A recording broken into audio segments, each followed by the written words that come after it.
வாடாமல் செங்கும் முடியாமல் சுழி காற்றுகளோ வீசிடாமல் பிறக்காமல் சிறுமுறையை ஆண்டிடாமல் ஆள்போல் ஏழும் அருகு போல் ஏற்பொன்றி வரவேசுடைய திருவருளாலே நீடூடி வாழ்கை வளர்கின்ற அம்மாவை நான் வணங்குகின்றேன் ஐயா. அந்த சிவகாவரனும் நந்தகிரியாரும் அவனை ஆதி பாதாள உலகத்திலே மன்னர்களுக்கெல்லாம் தலை சிறந்த மன்னனாக இருந்து நீதி நேர்மை தயவு தாட்சியம் தெய்வ குணங்கள் படைத்து அழகாக அமர்ந்து கொண்டிருந்தார்கள். அசுரர்களும் மன்னர்கள் எல்லாம் பதவி கொடுக்கிறார்கள், படைத்து நடக்கிறார்கள். இருஷா கொடுத்தார்கள், எதிர் சேவை செய்தார்கள். கப்பல் கொடுத்தார்கள், கை கட்டி வணங்கி நின்றார்கள். எந்த ஒரு தொழிலில் எந்த மனிதர் இருந்தாலும் மக்களால் தேர்ந்தெடுக்கப்பட்டதான ஒரு மன்னன். அந்த காலத்துல மன்னர் ஆட்சி, இப்ப மக்கள் ஆட்சி. அப்ப எல்லோரும் சேர்ந்து இவரைத்தான் நியமிக்கணும் தலைவரா அப்படின்னு 10 பேர் சேர்ந்து சொன்னா அத 10 பேர் சரின்னு ஏற்றுக்கிட்டு அவரை தலைவரா வச்சிருவாங்க. இப்ப 10 பேர் சொன்னா அவரை தலைவரா எடுத்து வைக்க யாரும் மக்கள் சேர்ந்து எடுப்பதுதான் ஒரு மன்னர். இப்படி 56 ஆண்டு தேசத்து அரசர்களும் அவரை மன்னன் என்று தேர்ந்து வைத்தார்கள். அன்றைய நாள் முதலாக அரசு சபையிலே என்று சிவகாரன் வாழ்ந்து வந்தாரோ அன்றையிலே இருந்து நீதி நேர்மை தயவு தாட்சியம் தெய்வ பக்தியோடு வாழ்கின்ற காலத்துல மாதமும் மாறி மழை விளைகின்றது, முற்போகம் வெள்ளாமை விளைகின்றது. மழை 3 வேண்டுனா மாசம் 3 விளையும்ல. அந்த காலத்துல அந்த மழை காலங்கள்ல மழை தவறாமல் பெய்துகிட்டு இருந்திருக்கு. தைமழையோ நெய்மழையோன்னு சொல்லுவாங்க. தை மாசம் மழை எப்படியாவது பேசணும். அந்த மழை பேர் தான் தைமழையோ நெய்மழையோன்னு பேரு. தை முடிவதற்கு முன்னால மரத்துல உள்ள இலைகள் அத்தனையும் விழுந்துருமா.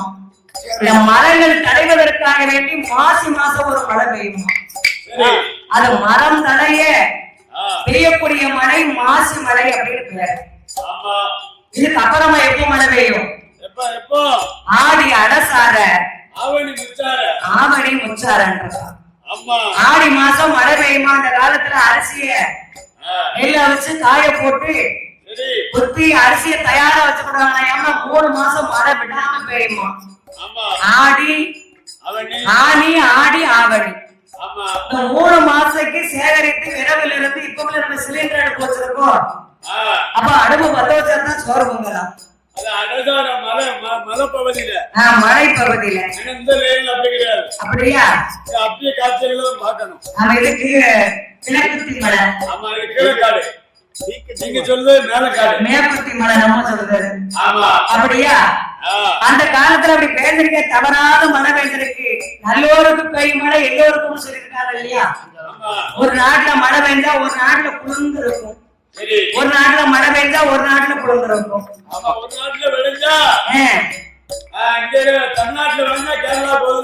நம்ம ஊரை விட்டு பற்பனையை விட்டு சிவமங்கலபுரத்துக்கு வருவது வரைக்கும் மழையில நம்ம காதல கேள்விப்படல. வந்து கோயில உட்கார்ந்துகிட்டு பிள்ளைகளுக்கு ஒரு போன் அடிச்சு அம்மா சாப்பிட்டீங்களா என்ன செஞ்சீங்க அப்படின்னு கேட்டேன். அம்மா சரியான மழை, கரண்டே கிடையாதும்மா. நல்ல மழையா. அப்ப எப்ப பெய்ய ஆரம்பிச்ச மழை வைகாசி மாசம் தொடங்கின மழை. ஆணையும் தேதி கிட்டத்தட்ட 15 ஆக போது இன்னும் மழை குறைந்த வாடா இல்ல.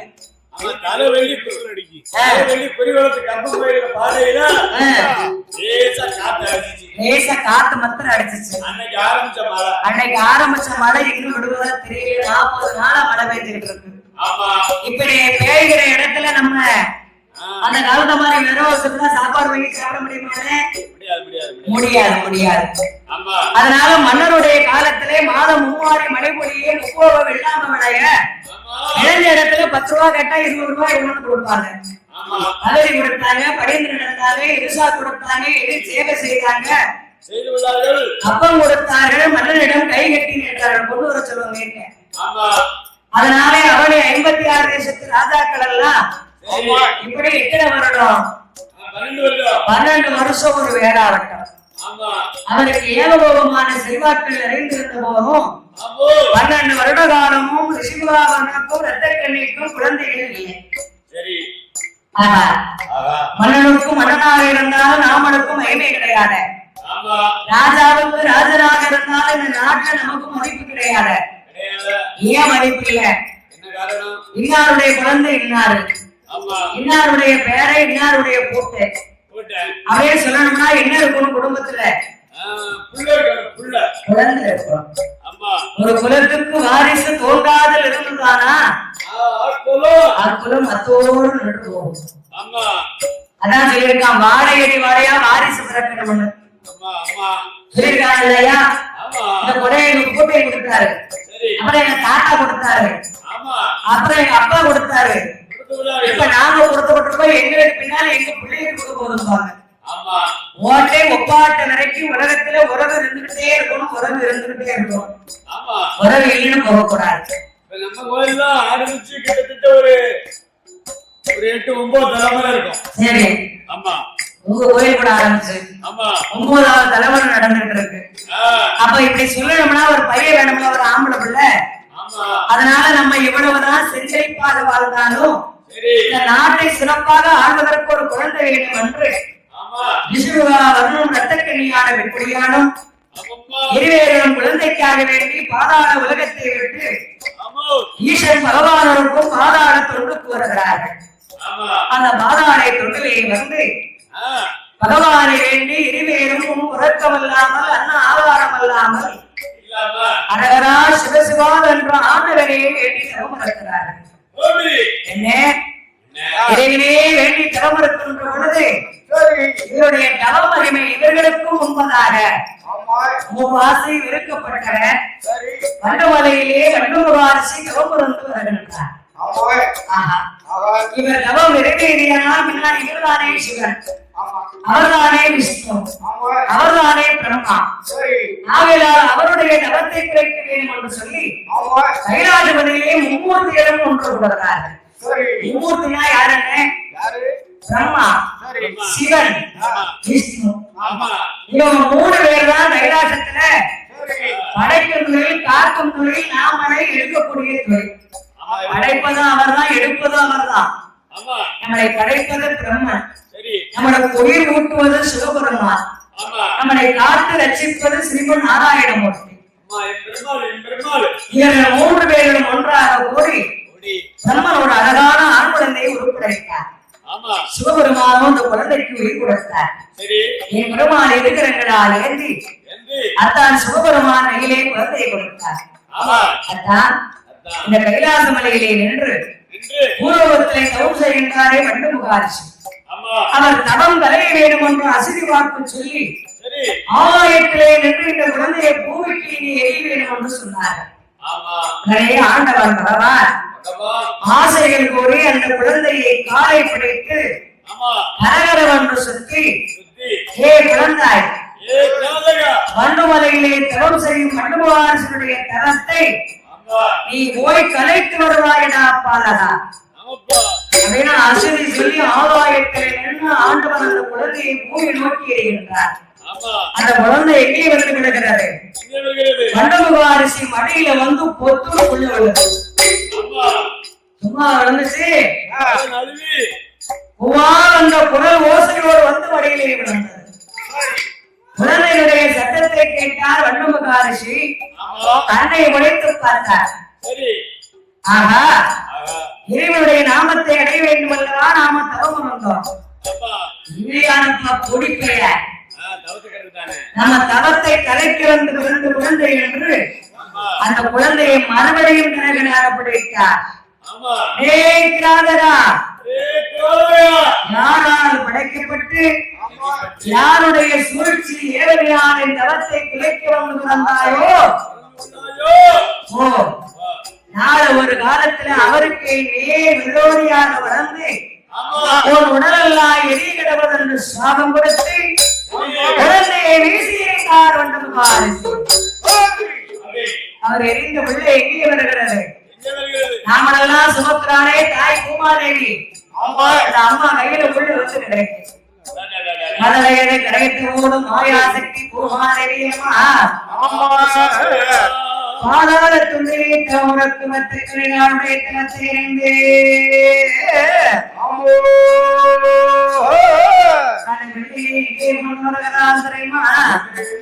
அம்மா பூமாதேவி போற்றுடையா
பூமாதேவி தவம் மகிமை மிகுந்ததை கண்டு குழந்தையை கொண்டு வந்து ரத்தத்திரினாருடைய மடியை போட்டு மாயமாகவே பறைந்து சென்றார். என் தாய் மாயமாகவே பறைந்து சென்ற போது பிள்ளையை கண் வலித்து பார்த்தால் கதறி பிடித்திருக்கிறார். ஆணுக்கும் ஆணழகன் அருட்சந்திரன் மாறி பிறந்திருக்கிறார்.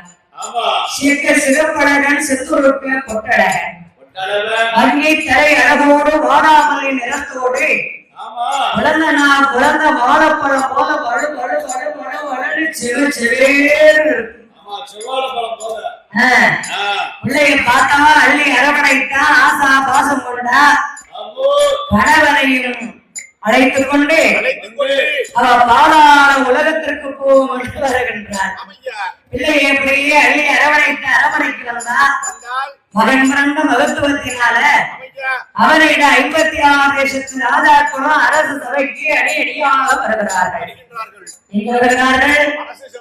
அரசு சபைக்கு அடியடியாக வருகிறார்கள். வந்ததோ ராஜாக்களுக்கெல்லாம் அந்த ரிஷிகாவரம் வெட்டக்கிணிகாலம் மகன் பிறந்த மகத்துவத்தினாலே அன்னதானம் சுரணதானம் ஆதானம் கோதானம் வஸ்திரதானங்கள் எல்லாம் வழங்கி செல்லும் மகன் பிறந்தான் என்று ஸ்ரீகுணங்கள் எல்லாம் செலவு செய்து அருமை மகன் பிறந்தான் என்று அள்ளி பணம் தானம் செய்தார்கள். சான்றோடு சந்தனமும் தாப்புரம் எல்லாம் அங்கே அழகோடு செய்து எடுத்து வந்த அருமை மகனுக்கு பேசூட்ட வேண்டும் என்று 10 மாதம் 300 நாள் சுமந்து பெற்றெடுத்தால் அதற்கு 16 நாள் கழிய வேண்டும். எத்தனை நாள் கழிய வேண்டும்? 16 நாள் கழிந்து வீடு வாசல் சுத்தம் செய்துதான் குழந்தைக்கு பேசிட்டு விழா வைக்க முடியும். இறைவனுடைய அருளால் பிறந்த மகன். இந்த பிள்ளைக்கு சாதாரணமா நாம பேர கொடுக்க முடியாது. அப்படின்னா அசுர குலத்துக்கெல்லாம் தலைவரை வரவழைத்தார். அசுர குலத்துக்கெல்லாம் குரு யார் தெரியுமா? அவர்தான் சுக்ராச்சாரியார். அந்த சுக்ராச்சாரியாரை வரவழைத்து சுவாமி தன்னுடைய திருவாயால் என் திருக்குழந்தைக்கு ஒரு அழகான பெயரை சூட்டுங்கள் என்று சொன்னார். அம்மா ரத்தக்கிரிகாலே ஏ ரிஷிகாவர்ணா நீங்களும் 10 மாதம் 300 நாள் சுமந்து பெற்றெடுக்கிறீர்களே. வல்லவர் சாபத்தோடு வந்து பிறந்திருந்தால் வல்லவன் என்றும் நாம குலமோ அசூர அரக்கர்களாம். வல்லமையோடு பிறந்தான் வல்லவன்.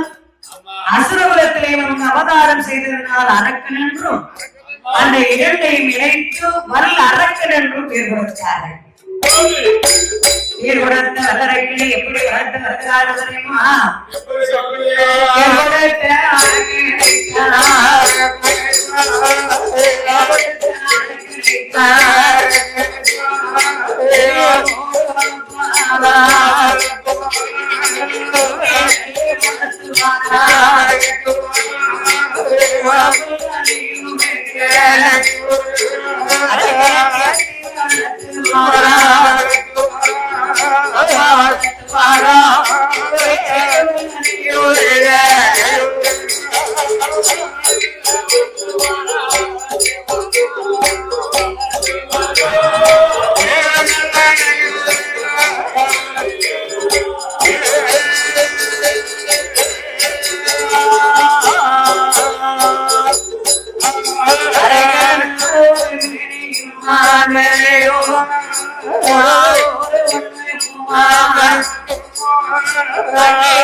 அறிவரும் குழந்தையாகவே இருக்கின்றார்.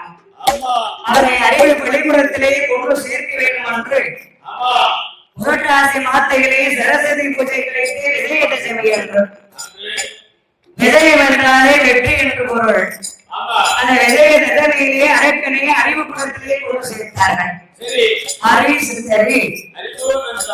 அறிவோம் நன்றாக குருவே வாழ்க குழந்தைகளே துணை என்று அந்த வள்ளுவர் சொன்ன வட்டத்துக்கு இணங்கி அகர முதலை எழுத்தெல்லாம் ஆதி பகவான் முதற்றே உள்ளது. அப்ப ஏட்டுப்பாடை போல பிள்ளைகளுக்கு நோட்டு பாடம் அச்சாடி கொண்டு ஏட்டிலே எழுதி ஆனாவிலிருந்து அக்கண்ணாவரை காணாவிலிருந்து இக்கண்ணாவரை இந்த பாடங்களை மாத்திரம் படிச்சா போதும் தமிழ்நாடு ஒரு சுத்து சுத்திக்கலாம். அப்ப தமிழ் தான் தாய்மொழியா நாம எல்லாரும் படிச்சோம். இப்ப படிக்கிற குழந்தைகளுக்கு எல்லாம் இங்கிலீஷ் மொழி ஆங்கிலம் தெரிஞ்சாதான் அகிலத்தை சுத்த முடியும். இல்ல சுத்த முடியுமா? அப்ப ஆனாவில இருந்து அக்கண்ணாவரோட பாடம் சொல்லி கொடுத்தாங்க. இப்ப உள்ள பிள்ளைகளுக்கு ஏல இருந்து எஸ்எஸ் வரைக்கும் சொல்லி கொடுத்தாங்க.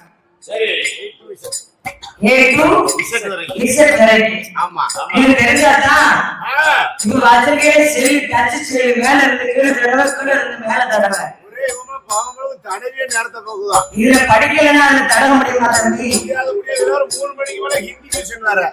3 மணிக்கு மேல ஹிந்தி டியூஷன் 1.5 மணி நேரத்துக்கு அது மாத்திரமல்ல கிராந்தை. இப்ப என்னமெல்லாமோ பிள்ளைங்களுக்கு சொல்லி கொடுத்தாங்க. அந்த காலத்துல கலிகம் இல்லாத காலத்துல குழந்தைகள் பிறந்து அம்மாவை அப்பாவை கூப்பிடும் போது எங்க ஆத்தானதான் கூப்பிடுறேன். அப்பாவை ஐயாட கூப்பிட்டு அம்மாவை ஆத்தான கூப்பிடுறேன். அப்புறமா கொஞ்சம் காலையோ மாறும் போது அம்மா அப்பாவை சுத்தமா சொல்லியிருக்காங்க. அதுக்கு அப்புறமா உள்ள காலத்துல இப்ப எல்லாம் குழந்தைகள் என்ன எப்படி கூப்பிடுறது? அம்மாவையும் அப்பாவையும் டேடி மம்மி மாமா மாமா நான் கூப்பிடுது அங்கிள் வாங்க, அத்தையா ஆண்டி வாங்க, சிஸ்டர் பிரதர். இப்ப குழந்தைகள் எல்லாம் எல்லா பேச்சுமே இங்கிலீஷ்ல பேச ஆரம்பிச்சிருச்சு.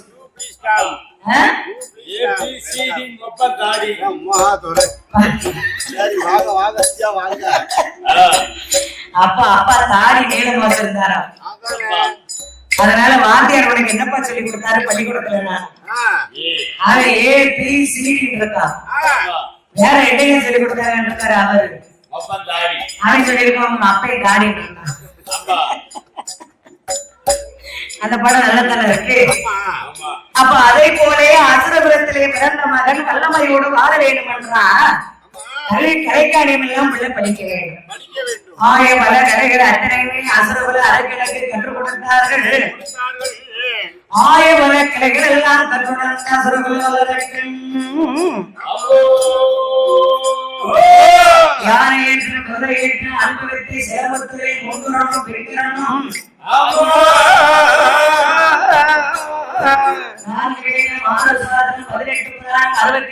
கலைக்காணியம் 94 தத்துவம் 108 யாகமும் 32 தான தர்மம் மனவிஞானம் சகீதம் சாகத்தியம் சகல விதமான கலைகள் எல்லாம் அமரித்தான சிறுவர்களுக்கும் எத்தனை வயதுக்குள் படித்து வருகிறான் தெரியுமா?